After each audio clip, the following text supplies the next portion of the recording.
Praise the Lord. आप सभी को जय मसीह की और स्वागत करते हैं फिर से आपका एक नए वीडियो में। मेरे भाई मेरे बहन, यदि आप इस वीडियो में आए हैं तो अंत तक जरूर बने रहिए, क्योंकि आज का मैसेज हम आपके लिए लाए हैं। यदि आप वो बहुत ही परेशानियों से जूझ रहे हैं, आपके जीवन में बहुत ही प्रॉब्लम है और आपके जीवन में किसी भी प्रकार की जो ज़रूरतें हैं, आपके घर में परिवार में जो भी कमी है घटी है, तो आप इस वीडियो में अंत तक बने रहिए ताकि आप उस वचन को जानिए जो परमेश्वर आपको उस वचन के द्वारा ब्लेसिंग दे। परमेश्वर आपको उस वचन के द्वारा आशीष दे, क्योंकि परमेश्वर हर एक व्यक्ति को आशीष देना चाहता है और हर एक लोगों को आशीष देने के लिए अपने पास बुलाता है। तो मेरे भाई मेरे बहनों, आप लोग यदि ऑनलाइन इस वीडियो को सुन रहे हैं तो जरूर अंत तक बने रहिए ताकि आप परमेश्वर के उस ब्लेस को पा सकिए, परमेश्वर के उस वचन को बोलिए, परमेश्वर आपके जीवन में कार्य करेंगे। तो आज का विषय हम आपके लिए लाए हैं कि यदि आप उस वचन को लेकर आप प्रभु से प्रार्थना करते हैं, उस प्रार्थना में बोलते हैं, तो परमेश्वर आपके जीवन में कैसे कार्य करेंगे।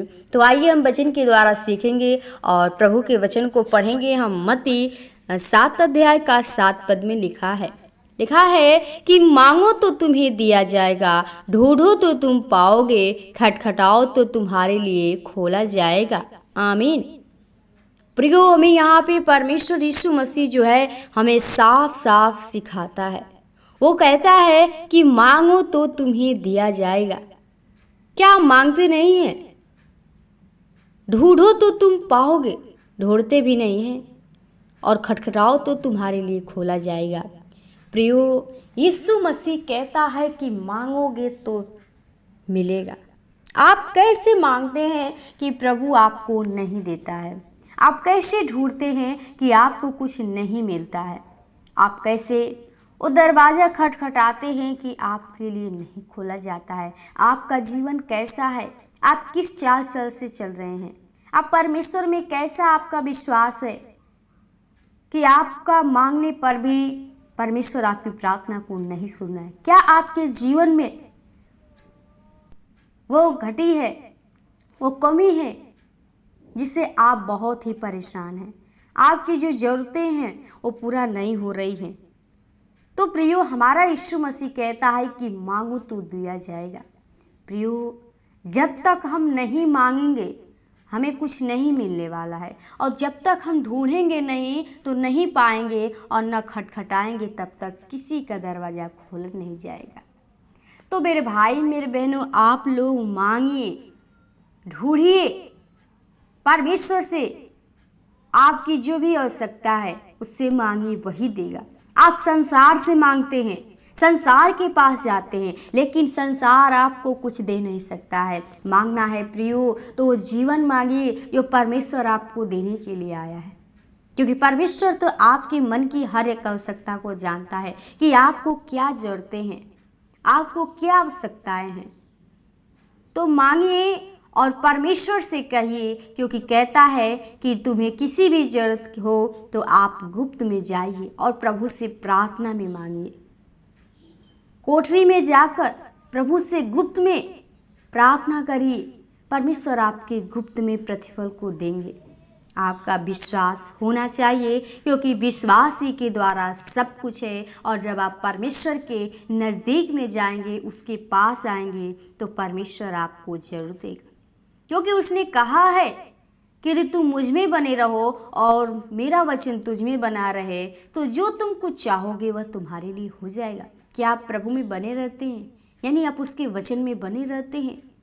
नहीं, इसलिए हमारे जीवन में कमी है। हम परमेश्वर के वचन को सुनकर अनसुना करते हैं। तो मेरे भाई मेरे बहन, आप लोग वचन को सुनकर अनसुना न करिए, उस वचन के अनुसार चलना सीखिए। परमेश्वर आपके जीवन को बदलना चाहते हैं, आपके जीवन की हर एक इच्छा को पूरा करना चाहता है। हमारे जीवन में यही कमी होती है कि हम उसके वचन को हम बार बार सिखाते हैं कि उसके वचन के अनुसार चलिए, क्योंकि वचन ही सब कुछ है।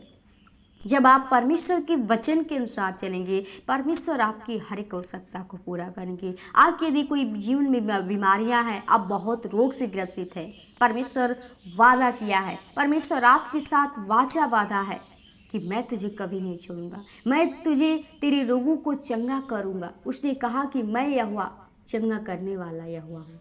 कहता है कि यदि तू मेरे वचन को तन मन से सुने और मेरी विधि को माने, मेरी आज्ञा के अनुसार चले और जो उसकी दृष्टि में ठीक है वही करे, तो प्रियो परमेश्वर आपके हर एक रोग को चंगा करता, आपके जीवन में कोई बीमारी कोई दुख आने नहीं देगा, क्योंकि हमारा खुदा चंगा करने वाला है, वो आपको बीमारी नहीं देता है।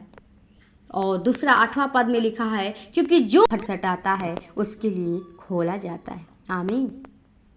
प्रियो, जब आप परमेश्वर के सामने मांगेंगे तो जरूर मिलेगा। और आप ढूंढेंगे। लोग थे यानी जो उसके आस पास के उसके क्या थे कहलाते हैं, जो जाती थी हमेशा, लेकिन वो प्रार्थना इसे नहीं करती थी। उसी प्रकार हम भी जाते हैं, हम मांगते नहीं हैं, हम परमेश्वर के भवन में डेली जाते हैं, हमेशा जाएंगे, लेकिन हमारे जीवन में जो जरूरतें हैं नहीं मांगेंगे तो हमें कुछ मिलने वाला नहीं, बस जाने से आने से कुछ नहीं होने वाला है।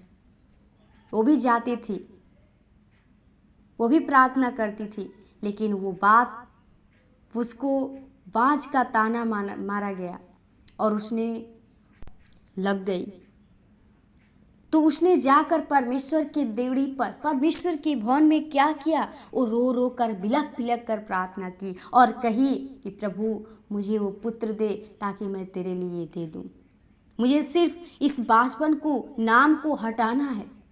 तो आप जिस दिन परमेश्वर से प्रार्थना करेंगे, मांगेंगे, तो आपको भी मिलेगा। आप निराश ना होइए कि हमें तो कुछ नहीं मिल रहा है, हम परमेश्वर में चल रहे हैं, परमेश्वर हमारे जीवन में नहीं करेगा। जब तक आप उसके साथ नहीं रहेंगे, उसकी आज्ञा के अनुसार नहीं चलेंगे, परमेश्वर आप में नहीं काम कर सकता है। इसलिए 9 पद में लिखा है कि तुम में से ऐसा कौन मनुष्य है कि यदि उसका पुत्र उसका रोटी मांगे तो वह उसे पत्थर दे, या मछली मांगे तो उसे सांप दे। अतः जब तुम बुरे होकर अपने बच्चे को अच्छी वस्तुएं देना चाहते हो, तो तुम्हारा स्वर्गीय पिता अपने मांगने वालों को अच्छी वस्तुएं क्यों न दे। हालेलुया। जब आप इंसान हो के, आप मनुष्य हो के, यदि आपका पुत्र रोटी मांगता है तो क्या आप पत्थर देते हैं? क्या आप उसको नहीं देते हैं जो मांगता है? तो आप जब संसार के पिता होकर आपके पुत्र पुत्रियां मांगते हैं तो आप देते हैं। तो प्रियो, स्वर्गीय पिता हमारा सच्चा परमेश्वर है जो आपको बनाया है। तो आप जब उससे मांगेंगे तो आपको जरूर देगा। क्या नहीं देगा? वो जो सारी सृष्टि को चला रहा है, हम उसके पुत्र पुत्रियां हैं, जरूर देगा। आप पहले मांगिए, उससे कहिए, परमेश्वर आपके हर एक आवश्यकता को पूरा करने वाले हैं। हम इतने बुरे होकर अपने पुत्र का क्या करते हैं? ख्याल करते हैं। हमारा परमेश्वर इतना महान है जो हमें बनाया है, हमसे प्रेम करता है, तो आपको जरूर देगा। आप सिर्फ मांगिए, परमेश्वर के वचनों के द्वारा बोलिए कि प्रभु तूने हमसे कहा है, तूने वाचा बांधा है, तूने प्रतिज्ञा किया है। परमेश्वर आपके जीवन में तुरंत काम को करेंगे। तो आप लोग परमेश्वर के वचन में बने रहिए और उसके वचन को अपने हृदय में रखिए। प्रभु आपकी हर एक आवश्यकता को हर जोड़ते ही पूरा करेंगे। वचन को यहीं विराम करेंगे और आप सभी को वचन के द्वारा प्रभु बहुत बहुत आशीष दे। और हम चाहते हैं कि आप इसी तरह इस वीडियो में बने रहिए और फिर और ज़्यादा लोगों के बीच में परमेश्वर के वचन को बताइए, ताकि हर एक लोग का जीवन आत्मा बच सके। शेयर करिए, सब्सक्राइब करिए, लाइक करिए, ताकि हर एक लोग परमेश्वर के वचन को जाने। तो वचन को यहीं विराम करें। तब तक के लिए आप सभी को जय मसीह। प्रभु आपको ब्लेस दे। आमीन।